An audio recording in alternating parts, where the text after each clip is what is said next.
convidamos para proferir a palestra de abertura com o tema Educação Ambiental e Direitos Humanos, o que a tragédia do Rio Doce pode ensinar sobre educação e direitos humanos? O palestrante Dr. Jair Teixeira dos Reis, jurista, auditor fiscal do trabalho, professor universitário e também um dos coordenadores do curso de Direitos Humanos. Por favor.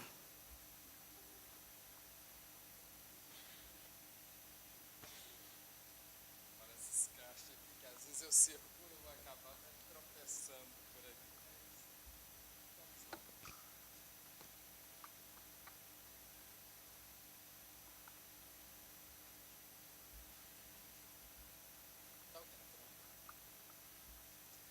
Boa noite a todos. Eu acredito que essa seja uma das tarefas mais difíceis para um professor de direito que trabalha numa temática de rotina de auditoria fiscal do trabalho, ou seja, um campo completamente diferente daquilo que nós nos propomos a estar falando com vocês.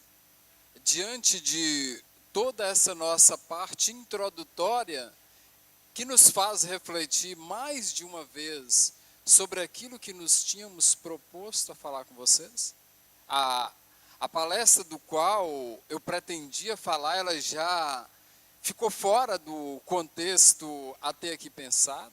Eu tinha produzido 4 possibilidades de fala, já pensando que falar de educação ambiental e direitos humanos é algo que é extremamente difícil para um professor.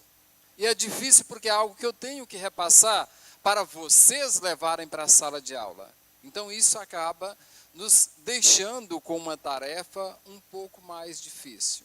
Então, eu pediria a vocês que, em caso de algum atropelo, algum desvio dentro daquilo do conteúdo, eu diria que eu tenho segurança quanto à temática, mas eu tenho medo quanto aos efeitos da temática. Então, isso por quê? Falar de educação ambiental é falar de algo que não nasceu nesse momento. Ou seja, a educação para nós professores, para nós acadêmicos, para nós poder público aqui presente, ela nasce em 1988, desculpem. 1988, a nossa Constituição Federal, lá no artigo 225, já previa o quê?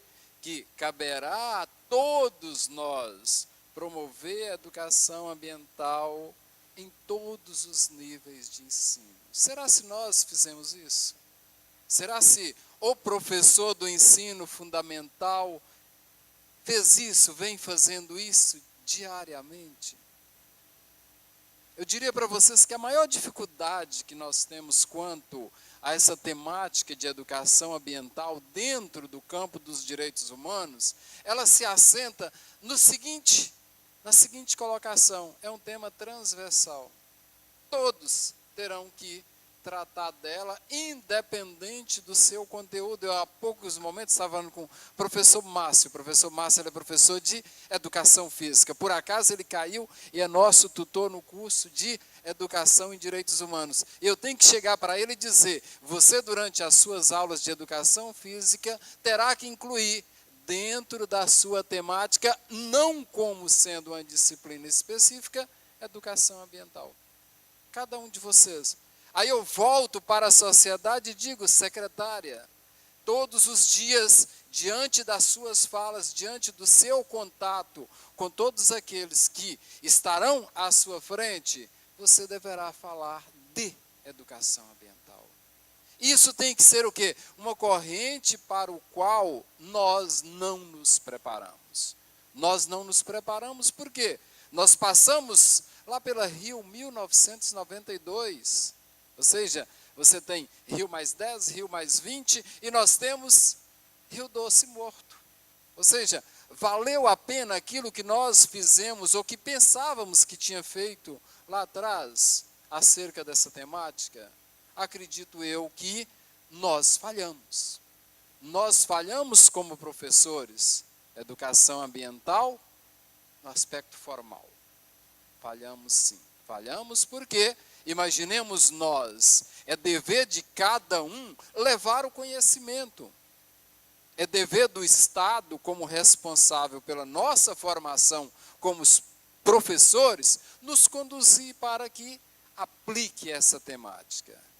Recentemente nós observamos diversas atitudes de pessoas que de forma, eu diria, tão assim, sem pensar, abre o vidro do carro e joga a sua lata de Coca-Cola que acabou de usar, ou a sua garrafa de água mineral, do qual aquilo ali vai chover, vai encher de água e vai gerar o quê? Os nossos focos que nos darão a zika, que nos darão uma série e cada vez mais devastadoras de doenças para a nossa sociedade contemporânea. E educação não se faz com adultos, eu sempre digo, não se forma educação ambiental com adultos. Se forma educação ambiental com as nossas crianças na pré-escola, no ensino fundamental, no ensino médio. É lá que nós tenhamos que estar criando essa possibilidade, não de precaução, de recuperação, mas sim de prevenção. Vamos estar formando cidadãos para que possamos, no futuro, ou para que as nossas futuras gerações não tenham que estar aqui assistindo um vídeo da qualidade do qual nos foi repassado por uma tragédia que faltou apenas um princípio simples, que era o princípio da prevenção. Ou seja, eu estou diante de uma barragem que a probabilidade dela desabar é de 99%. Opa, se ela tem essa probabilidade de vir a descer, o que eu tenho que fazer? Evitar. Eu tenho que utilizar-se do instrumento da prevenção. E isso não acontece na sociedade do qual nós integramos por diversos motivos. O mais grave deles se chama a corrupção. Ou seja, o professor Jair tem que chegar aqui e dizer para vocês, a educação ambiental se passa também pela corrupção, porque nós temos alguém que, se está na situação de responsável por verificar se isto é possível, se isso tem algo a ser feito, não o fez porque alguém o pagou para que não o fizesse. Vocês já devem ter observado que hoje o noticiário estava em quê? Em consumo de carnes, onde a vigilância sanitária estava toda recebendo propina para que não indicasse que aquele produto não estava apto para o consumo. Onde está a nossa educação ambiental? Na lata de lixo. Então, assim, foi bastante complexo para o professor Jair, está tentando passar para vocês uma temática para o qual hoje teríamos que estar colhendo os frutos, se ela fosse plantada desde a nossa Carta Política de 1988 e que na realidade não aconteceu. Aí a gente passa pela nossa chamada parte, que diríamos assim, de formatação do conteúdo. Isso não vamos dizer, professor, mas nós não sabemos por onde começar. Lá em 1995, o nosso Congresso Nacional aprovou, do qual todos nós temos o conhecimento, mesmo que não o palpamos, mas a lei diz que nós somos obrigados a conhecê-lo, tudo aquilo que o nosso Congresso aprovou e nos colocou à disposição, a Lei 9795, que regula exatamente a promoção da educação ambiental em todos os níveis de ensino. Então, foi regulada ainda lá em 1995. Regulada a aplicabilidade e efetividade de levar à sociedade o instrumento que venha delinear a nossa preservação para a chamada sociedade presente e para as futuras gerações. E ela traz como sendo o marco regulatório e instituidor que todos terão direito a um ambiente ecologicamente equilibrado como bem de uso comum do povo. E aí a gente parte para um exemplo prático. O Rio Doce é o quê? É um bem de uso comum do povo. E que nós o perdemos. Nós o perdemos diante de uma ausência do Estado, diante de uma ausência da participação da sociedade, diante de uma ausência da participação de nós como formadores. Às vezes as pessoas dizem, são os professores responsáveis pela formação de todos os doutores. E a partir daí é que nos faz pensar que naquelas nossas aulas que às vezes não nos fazem permitir ou não nos possamos permitir levar aos nossos alunos temáticas extremamente burocráticas, levamos temáticas que estejam no dia a dia de cada um deles. E isso nos fez, hoje está em voga a nível mundial ou a nível globalizado, ou seja, o nosso aluno do curso, dia 19, estará concorrendo ao prêmio, o chamado Oscar, do professor. E por quê? Porque ele levou para a comunidade uma possibilidade de reduzir aquilo que nos foi provocado por um acidente que poderia ter sido evitado. Era isso que nós queríamos que a nossa educação, como estado do Espírito Santo, chegasse? Será se para nós será glorioso estar chegando ao título de melhor professor do mundo diante de uma tragédia pelo qual a nossa sociedade passa, especificamente a comunidade de Baixo Guandu passa? Não é isso que é, ou não é isso que era a nossa pretensão, apesar de todos nós, tanto equipe de coordenação, tutores, professores e alunos, estamos torcendo pelo nosso aluno obter esta vitória dentro daquilo que é o engrandecimento do professor, o engrandecimento da educação. Mais à frente, eu tinha pensado em vocês e aqui eu volto a refletir. Quando se fala em recuperação e quando se fala em prevenção, acredito eu que eu posso estar aqui entrando na fala do professor Paulo amanhã, para o qual, se assim o for, será grandioso, porque estaremos falando daquilo que é interessante e que é de nossa responsabilidade. Recuperar, vocês já sabem que custa caro.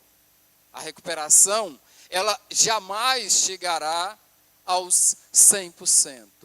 E aí a gente já traz que recuperar o Rio Doce é algo que não vai ser possível para a nossa geração. A nossa geração não irá colher os frutos da recuperação do Rio Doce. Então nós já vamos pensar e vamos refletir sobre a possibilidade da existência de futuras tragédias. E com isso nós partiremos para o princípio da prevenção. E qual é o encaminhamento a ser dado nesse aspecto? Ensinar a conservar o nosso dia a dia, começando em casa. Ou seja, ouvimos todos os dias, em todas as oportunidades, que lixo se coloca no lixo. Ouvimos todos os dias que água parada nos traz grandes problemas. Então, por que nós não repassamos isso, primeiro dentro das nossas casas, e depois levamos isso para os demais campos em que passaremos durante a nossa jornada diária, seja no trabalho, seja na escola, seja como entidade pública e seja como integrante do Estado com maior responsabilidade nesse aspecto. A gente tem observado que volta e meia, em algumas municipalidades, se tenta a chamada coleta seletiva. e a coleta seletiva, nós nos defrontamos quando estamos dentro de uma chamada área de preservação, como essa daqui, onde nós temos toda uma divisória para que o lixo seja colocado de acordo com o seu aspecto, se ele pode ser reciclado, se não pode, se pode ser utilizado para transformação em adubo ou algo dessa natureza. Por que o poder público não o faz? Eu lembro recentemente que nós, em Vitória, ou seja, uma cidade com uma população razoavelmente superior à de vocês, onde separávamos o lixo reciclado e, quando chegava o caminhão de coleta, jogava tudo junto e levava para o lixão. E a minha esposa todos os dias continuava separando o lixo. Separava. Até hoje eu observo no dia a dia que quando tenhamos que consumir um vasilhame com iogurte, ela lava, escorre e deixa junto ao lixo reciclado. E às vezes a gente fica olhando. Quando chega o carro do lixo, está tudo separado, joga tudo junto e vai para o lixão. Ou seja, cadê a nossa prevenção? Ela não está presente. Continua no vácuo do desconhecimento e da ineficácia de nós, sociedade, de nós, poder público, e ainda mais profundamente de nós, professores. Então, isso nos deixa, a cada momento, mais pensativo do que fazer para melhorar ou minimizar os efeitos dessa degradação do qual nós tenhamos passado até aqui. Creio eu que tudo dito até agora é apenas aquilo que está na teoria. E a educação ambiental, tratada no direito humano, ela tem que partir desse aspecto teórico, para que possamos reproduzi-la. E a reprodução é que vai permitir que outras pessoas tenham conhecimento desse aprendizado e repassem. É a atividade de formiguinha. Um dia alguém vai aplicar efetivamente e tenhamos melhores possibilidades daquelas que vivenciamos até aqui. E para ficar mais claro ainda para vocês, eu pincelei a lei que regula a nossa educação ambiental, e ela diz, logo em seu artigo 1º, o que é educação ambiental. Eu pensei, refleti, eu nunca vi um conceito tão amplo, tão difícil de aplicabilidade, que parece aquilo que as pessoas chamam de está no papel apenas como algo que não será cumprido. Quando diz que educação ambiental, um conjunto de processos por meio dos quais o indivíduo e a coletividade, olha que legal, o indivíduo e a coletividade constroem valores sociais, conhecimentos, habilidades, atitudes e competências voltadas para a conservação do meio ambiente, bem de uso comum do povo, essencial à sadia qualidade de vida e sua sustentabilidade. Eu digo que não existe conceito mais bonito do que esse sob uma análise teórica, sob uma análise prática. Nós, às vezes, tenhamos que dizer, alguém leu e esqueceu de interpretar o que o nosso Congresso tinha escrito com uma base de sustentação extremamente sólida. A formatação dessa lei, ela não saiu da cabeça de nenhum deputado. Foram de órgãos pesquisadores que entregaram um produto de excelente qualidade, mas um produto para o qual a nossa sociedade não se viu responsável pela sua execução. Nós não nos tornamos responsáveis para levar essa educação ambiental onde ela deveria chegar. E não levamos mesmo, e não sabemos o porquê, ou sabemos o porquê. Há um crime ambiental, será se alguém vai ser condenado? Será se alguém que passou e jogou lixo na rua vai ser condenado? Alguém que à noite levantou, isso é muito comum, hein? Você faz aquela chamada obra de construção civil, pega à noite todos os seus restos materiais, o poder público está dormindo, eu vou jogar na primeira esquina. Não é isso que nós o faremos como integrantes da sociedade? Então, é uma realidade para o qual a nossa sociedade não se preparou, ou não quer se preparar. E mais ainda, o poder público não dispõe de mecanismo para corrigir todas essas normalidades. E o crime ambiental, vocês já devem ter percebido que compensa, e isso é ruim. Saber que o crime ambiental compensa, porque a reparação nem sempre ela é requerida nas medidas da sua originalidade, porque isso não é possível. Não é possível retroagir ao status quo anterior a que era o Rio Doce. Então, isso é algo que qualquer valor cobrado daqueles que nos causaram esse dano, dificilmente vai suprir o que era a nossa, o nosso tesouro. É o tesouro que dava sustentação a 2 unidades da federação, com um quantitativo imenso de integrantes da sociedade.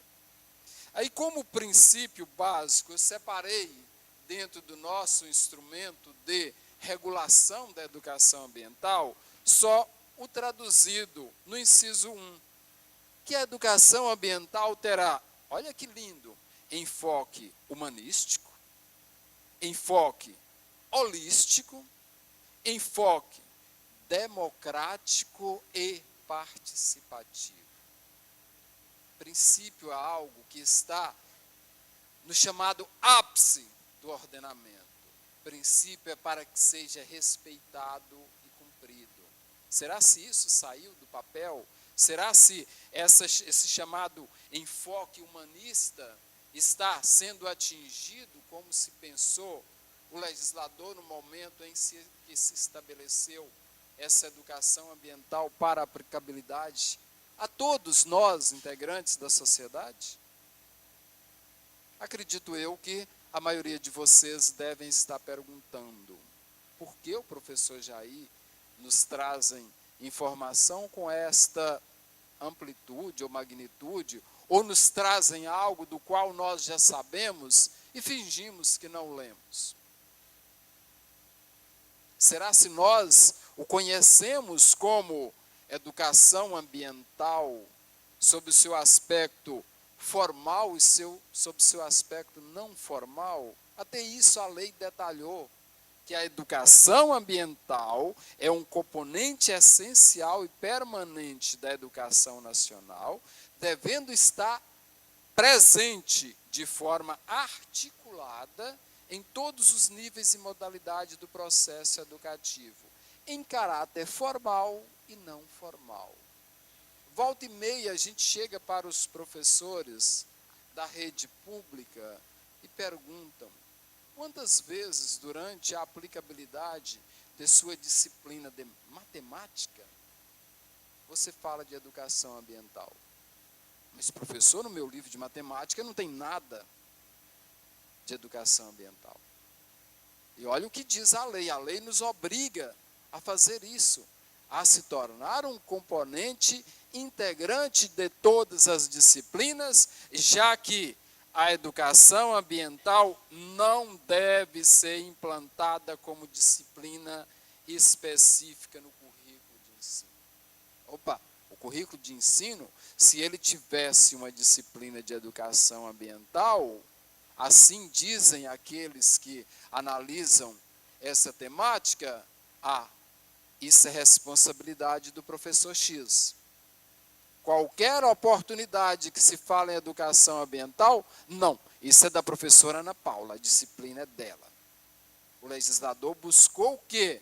Permitir que todos nós, integrantes de todas as disciplinas, pudessem estar, assim, levando ao conhecimento daqueles que estão à nossa volta, ou seja, os nossos alunos, com esta temática.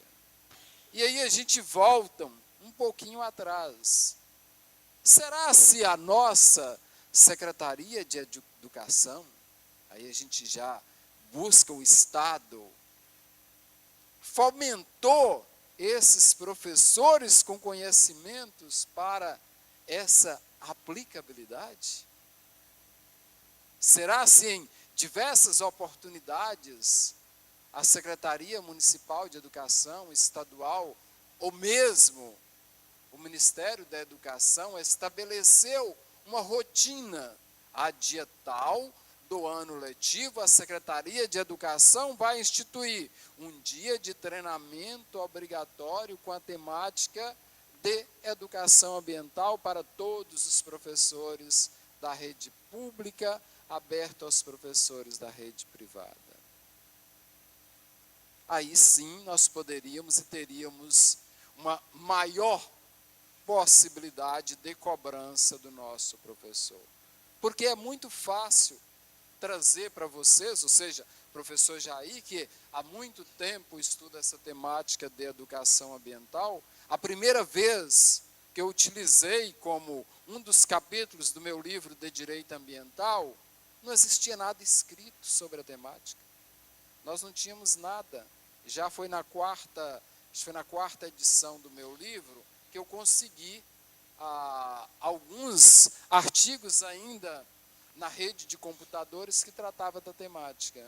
E a gente buscar esse conhecimento dos nossos professores seria difícil se antes não nos cobrássemos do poder público, da Secretaria de Educação, para que fomentassem, para que preparassem esses seus professores a efetivamente levar ao aluno e cobrar do aluno o dia a dia como um propagador da educação ambiental. Que a educação ambiental vai desde alguém que fuma e joga a sobra do seu cigarro na beira da estrada e que pegou fogo. É ali que a gente começa. E se a gente não fomentar esta preparação, não tenhamos como levar a educação ambiental em lugar nenhum e ficaremos com ela apenas nos nossos livros e nos nossos discursos. E isso não é bom para o poder público, não é bom para a sociedade e muito menos para nós, defensores dos direitos humanos. E qual a relação teria?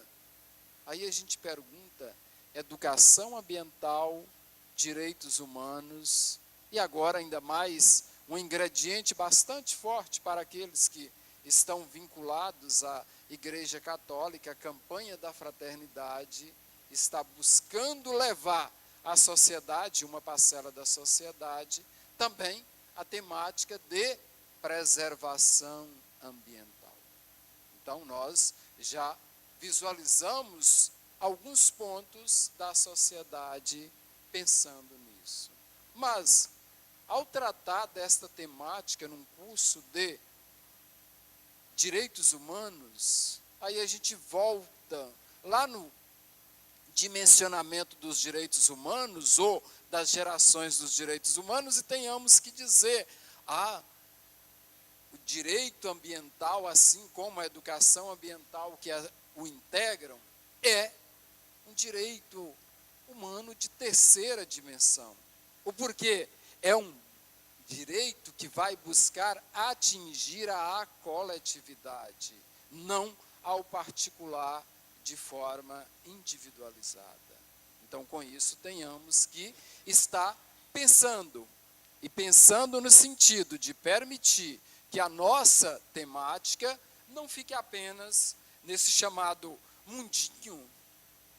Eu digo mundinho porque para nós, aqui, integrando um seminário, e se não propagarmos aquilo, aprendido aquilo que nós tentamos passar aqui para o mundo externo que está lá nos esperando, não nos tem nenhuma importância. Não nos faz permitir levar esse conhecimento a um passo à frente ou a um passo atrás. Então, por isso aqui, a gente já deixa registrado esse pedido a vocês. Direitos humanos e direito ambiental, com a sua temática educação ambiental, é para todos, não para nós. Então, aquilo que vocês conseguirem tirar como essência levem e efetivamente comecem a cobrar no dia a dia de vocês.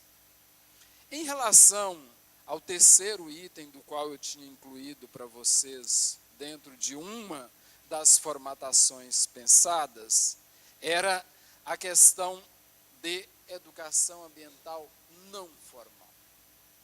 Vimos que a formal ela não vai estar presente no que a gente chama como disciplina dentro da nossa grade curricular. Então ela não vai existir sob esse aspecto. E aí tenhamos que pensar o quê? Numa educação ambiental não formal. E a educação ambiental não formal, ela vai ser realizada por quem? Ela vai ser realizada pelo Estado, pela sociedade e por todos nós no dia a dia.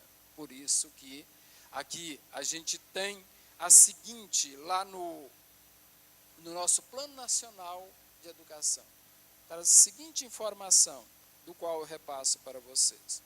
Estabelece, o Plano Nacional, a Lei 10.172, estabelece entre seus objetivos e metas, tanto para o ensino fundamental quanto para o ensino médio, que a educação ambiental tratada como tema transversal, nós tenhamos que levar isso, a partir do instante que levamos para a sala de aula, levamos para a educação não formal, para os nossos integrantes da sociedade. Então a gente pede para que todos vocês possam estar cobrando, a partir de agora, da sociedade, esse passo seguinte, que é o nosso item, do qual é extremamente importante como formadores, que é a educação ambiental em um aspecto não formal. É ultrapassar os limites da sala de aula, tendo em vista que partimos da Constituição de 1988, pela Lei 9795/95 e pelo Plano Nacional de Educação, do qual, a partir de agora, já tenhamos que integrar e estar repassando para todos aqueles que estão presentes no nosso dia a dia. Creio eu que, em face de tudo aquilo que vocês já esperavam durante essa prévia desse seminário, eu digo que a temática para o qual me coube, ela se tornou bastante difícil ser tratada diante do vídeo que nos foi apresentado, tendo em vista que a nós, neste momento, já não nos cabe mais pensar em retroagir e criar mecanismo de divulgação e de transplante de conhecimentos na nossa sociedade, e sim, tenhamos que partir para a recuperação.